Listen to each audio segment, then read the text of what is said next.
අපි කලින් වීඩියෝ එකකින් කතා කරා ආකර්ෂණ නීතියේ මූලධර්මවල පළමු වන මූලධර්මය වන සමාන දේ ආකර්ෂණය කරයි කියන නීතිය. ඉතින් අද කතා කරන්නේ දෙවන මූලධර්මය වන ভাইබ්‍රේෂන් රූල් එක. එහෙම නැත්නම් කම්පන නීතිය. මේ අදහස වෙන්නේ කම්පනය කියන්නේ මොකක්ද කියලා අපි ඉස්සෙල්ලාම කතා කරමුකෝ. අපි හැමෝම යම් ආකාරයක ශක්තියක් රැගෙන ජීවත් වෙනවා කියලා ආකර්ෂණ නීතියෙන් පවසනවා. ඉතින් මේ හැමෝ ළඟම හොඳ හෝ නරක කම්පනයක් හැමෝ ළඟම තියෙනවා. හැමෝ ළඟම විතරක් නෙවෙයි. හැම ද්‍රව්‍යකම අපි පාවිච්චි කරන හැම දෙයකම හැම සතෙකුගෙම අපි අවඩ තියෙන හැම දෙයකටම කම්පනයක් තියෙනවා. ඉතින් මේ කම්පන ශක්තියක් රැගෙන ජීවත් වෙනවා කියලා අපි මනුෂ්‍යයන්ගේ පැත්තෙන් කිව්වට මේ අපි අවඩ තියෙන හැම දෙයකමත් මේ වගේ කම්පනයක් තියෙනවා. ඉතින් සතුට, ආදරය, ස්තුතිය, විශ්වාසය වන හැඟීම් උසස් කම්පන විදියට හඳුන්වනවා. ඉතින් ඒ වගේම බිය, කෝපය, ඊර්ෂ්‍යාව, අසරණ බව වගේ හැඟීම් අඩු කම්පන විදියට හඳුන්වනවා.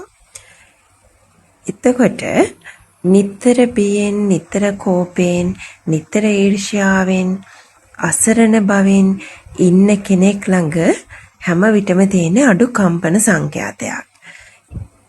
මොන දේ වුණත් සතුටින්, අනිතයට ආදරෙන්, ස්තුති කරමින් තමන් අවට ඇති දේවල් වලට ඊටාම විශ්වාසයෙන් තමන්ට හොඳක් වෙනවා කියලා විශ්වාස කරගෙන ඉන්න කෙනෙක් ඉන්නවනම් එයා ගැන තියෙන්නේ උසස් කම්පන ශක්තියක්. ඉතින් මේ හරි සංඛ්‍යාතයකට අපේ හැඟීම්, අපේ සිතුවිලි අපි අරගෙන එනවනම් අපි ඕනම කෙනෙක්ට උසස් කම්පන ශක්තියකට එන්නත් පුළුවන්.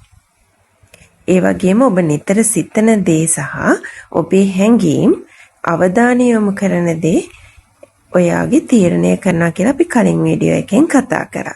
ඉතින් ඒ අවධානය යොමු වීමත් සමගම ඔබ ඇතුලේ ඇතිවෙන නිරන්තර ඇතිවෙන කම්පන සංඛ්‍යාතයන් තුළින් ඔබ සතු ඇත්තේ හොඳ කම්පනයක්ද නරක කම්පනයක්ද කියන එක තීරණය වෙනවා. ඔයාගේ හැඟීම් තමයි මේ කම්පන වලට මාර්ගය පෙන්වන්නේ. ඔයාගේ ඇතුළත ඇතිවෙන හැඟීම්.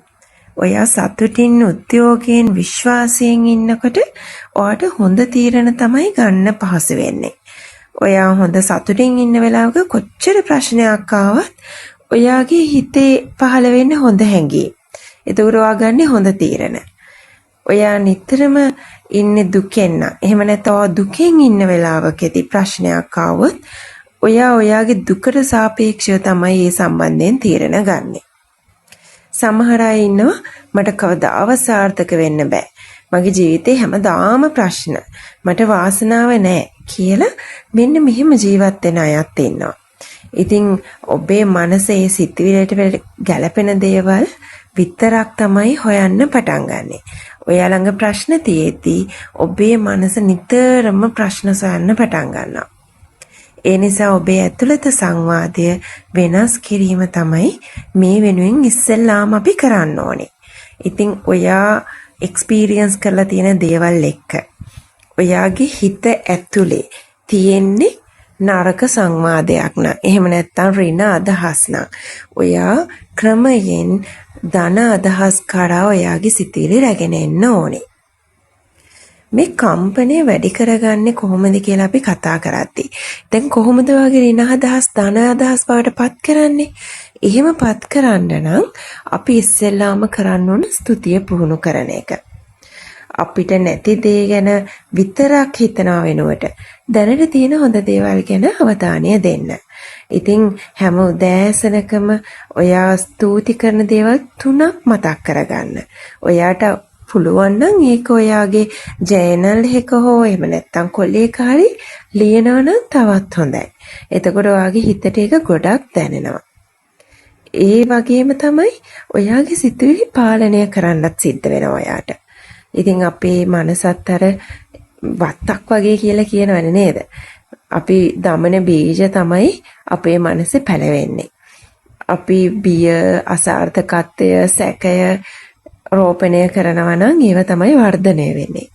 විශ්වාසය, බලාපොරොත්තුව, උත්සාහයේ බීජ දමනවා නම් අපිට ඊට අදාළව හොඳ ප්‍රතිඵල තමයි, හොඳ දේවල් තමයි අපේ හිතේ වර්ධනය වෙන්නේ. ඉතින් මේ ගැන සැලකිලිමත් වෙන්න ඕනේ හොඳට.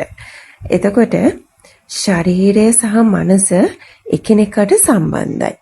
ඉතින් හොඳ නිින්දක්, ව්‍යායාම, හොඳ ආහාර, හොඳ මිනිස්සුන් සමග කාලය ගත කිරීමත් ඔයාගේ මානසික ශක්තිය වෙනස් කරන්න බලපානවා. ඉතින් නිකන් නෙමෙයි මේ හොඳට නිදා ගන්න, ව්‍යායාම කරන්න, හොඳට කෑම කන්න කියලා අපි විවිධ අවස්ථාවල විවිධ තැන්වලදී අහන්නේ නේද? එහෙම අහන්නේ ඒ දේවල් ඔයාගේ මනසට ඍජුවම බලපාන නිසා.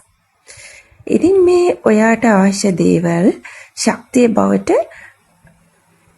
පත් වෙන්න ඕනේ. ඒ කියන්නේ දැන් තව පැහැදිලිව කිව්වොත් බොහෝ දෙනා සිතන්නේ මම සාර්ථක වුණාම තමයි මම සතුටින් ඉන්නේ කියලා. මේ ඉතින් ආකර්ෂණ නීතියෙන් කියන්නේ ඔයා දැන් සතුටින් හිටියොත් තමයි ඔයාගේ ජීවිතයට ගැළපෙන පුද්ගලයා බවට පත් වෙන්නේ කියලා. ඔයා දුකෙන් වද වෙමින් ඉන්න කෙනෙක් නම් ඔයා හැමතිස්සෙම ඔයාට ඒ දේවල් තමයි ভাইබ්‍රේෂන් එක හැදෙන්නේ. ඉතින් ඔයාට තියෙන දේෙන් ඔයා සතුටු වෙලා ඔයා සන්තෝෂෙන් ඉන්න කෙනෙක් නම් ඔයාට පුළුවන් සාර්ථකත්වය අවශ්‍ය සාර්ථක පුච්චලකගේ ක්‍රියා සහ පුරුදු ඇති කරගන්න. ඔයාට ආදරය අවශ්‍ය නම් ආදරේ කරුණාව ලබා දෙන කෙනෙක් වෙන්න. සාමය අවශ්‍ය නම් දෛනික ජීවිතයේ සාමය පුරුදු කරන්න. ඔයා හැම දෙයකටම චූරි දෙයකට රණ්ඩු කරන කෙනෙක් නම් ඔයාගේ ভাইබ්‍රේෂන් එක ගොඩාක් පල්ලහැට යනවා. ඒ දේවල් ඔයා නැති කරගන්න ඕනේ.